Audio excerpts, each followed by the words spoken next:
Welcome to the Parsha Perspective. Each week, we will delve deep in a weekly Torah portion to find a practical and insightful way to enhance your daily life.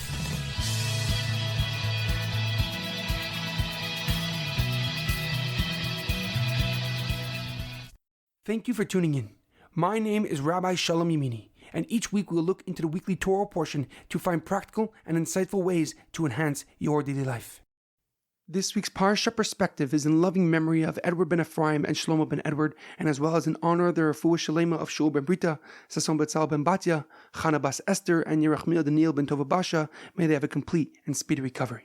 The accepting heart, our Torah portion, Parshas Teitzei. Our Parsha continues Moshe's final address with the Jewish nation. He begins with the law of how a soldier can marry a female captive of war, and then a mandate that a firstborn son always has a right to a double portion of his father's property. He then says a very unique and strange law, the law and the mitzvah of Ben Sorer Umoreh, a rebellious and disobedient son. A Ben Sorer Umoreh is a boy at the specific age of 12 and a half years old who is extremely disobedient and violates certain unique and strange conditions. Some of these conditions are brought down in the Gemara, such as stealing money to buy special Italian wine and eating meat raw, as well as many other unusual requirements. And if the boy actually meets all the conditions required to be a Ben Sorer Umoreh, he is put to death by stoning at the city gates. There are over 70 mitzvahs in our Parsha, and some of the more notable ones are Hashavas Aveda, returning a lost object to its owner, Shiluach HaKan, the obligation of sending away the mother bird before taking her young, and the mitzvah of wearing tzitzis, as well as the law against wearing shatnez, any garment that has a mixture of wool and linen. However, a question comes to mind. The conditions and requirements of a Ben Sorer Umoreh are exceptionally difficult and practically impossible to fulfill.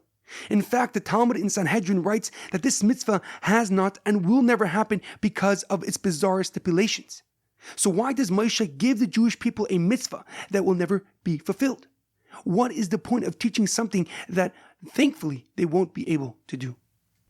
The Talmud in Sanhedrin, where this is all discussed, actually quotes an opinion that a Ben Sorer Umoreh did indeed happen. Rav Yonasan argues with Rav Shimon regarding the impracticality of this law, the law of Ben Sorer Umoreh.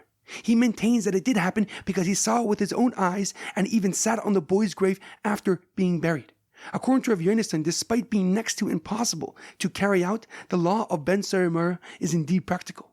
It is important to note that this opinion is subject to many different interpretations by later commentaries, which would be beneficial to study. However, the Rabbeinu B'chai of Batia ben Asher, a Spanish commentary, gives a deeper and more profound explanation. He agrees with the opinion that a Ben Sorer Umoreh never actually happened, but he explains that Moshe Rabbeinu gave this law before he passed away to show the Jewish people how much God truly loves them. Just as there are many great and strange conditions for the Ben Sorer Umoreh to be killed, God places many unique stipulations before punishing the Jewish people. Because since our inception, we have been constantly rebelling, arguing, and disobeying God's direct commandments. From Adam and Chava eating from the Eitz Hadas, the tree of knowledge, to the Chet Egel, the sin of the golden calf, after Matan Torah, when God revealed himself at the giving of the Torah, we have always been struggling to follow God's path entirely. Yet with extreme mercy and understanding, God places many intrinsic requirements before punishing us.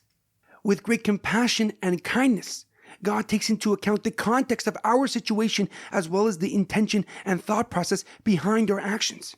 And this is all because we are His nation whom He chose to represent Him and give light to the world. This incredibly profound lesson from the Rabbeinu B'chai should give us some perspective and reassurance as we approach the Day of Judgment, Rosh Hashanah.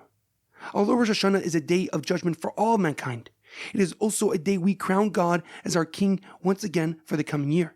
And since we crown God each year, despite the challenges and difficulties we face, in return, God should accept us with open arms, love, and blessings for the coming year. In our daily life, it is imperative to realize that judging others is a very destructive and harmful habit. Not only because we do not know the actual circumstances of each situation, instead because judging others is an easy way to forget that we have fallen short of our own standards. As a matter of fact, when we judge others, we are actually judging ourselves, and hence breaking this detrimental habit leads to extreme personal growth and development. Since we stop shying away from the pain of our failed goals and shift our focus from achieving our true potential. There's an amazing quote from very famous motivational speaker and author Wayne Dyer. Judging a person does not define who they are, it defines who you are. Have a great weekend and good Shabbos.